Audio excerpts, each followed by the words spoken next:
Hello friends, welcome to this new video on MongoDB indexes. This is another video in MongoDB video tutorial series. In this video we are going to talk about indexes. What are indexes? How can we use indexes to increase the performance of our database queries?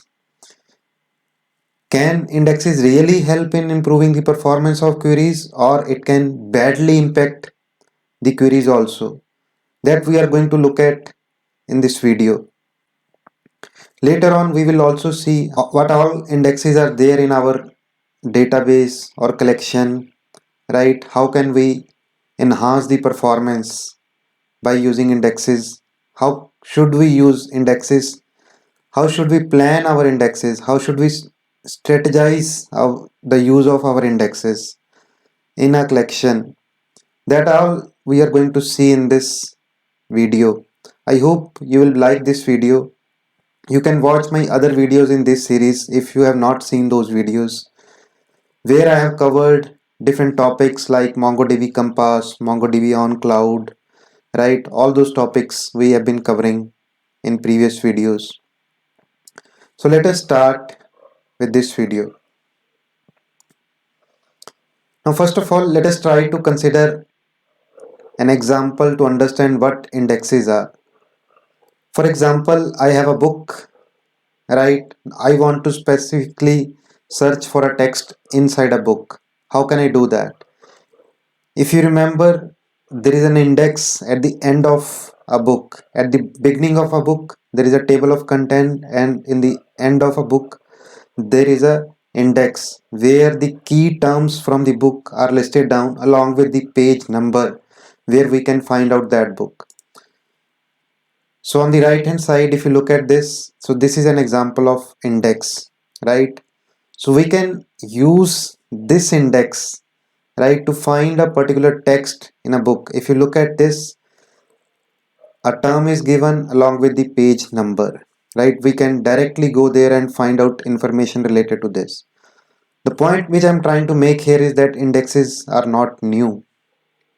These are quite old concept, right? Now, how can we use this concept in MongoDB? How is this applicable in MongoDB context? Let us see.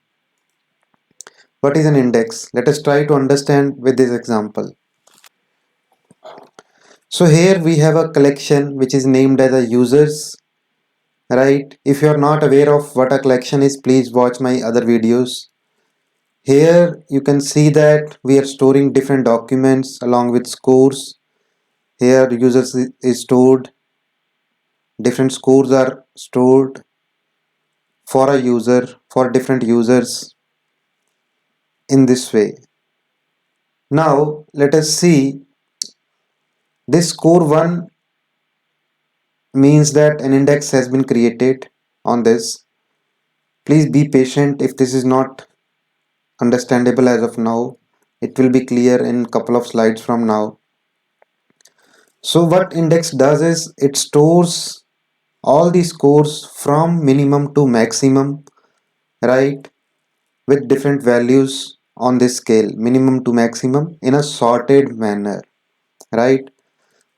Now let us say we are running a query where scores are less than 30 and we want to sort the results in a descending order. -1 here means that we want to return the results in descending order. Now if you look at these two values, these two lines, these represent that these are the matching users who have score less than 30, right? So we need not to look at whole of the collections here. These have reference to actual records, right? So that way it will give us these records. Now the purpose of index is that it makes searching of our documents faster. It also helps us to reduce the query execution time, right? Provided the indexes have been created and used efficiently. Now what does efficient use of indexes mean, that we are going to see in future slides.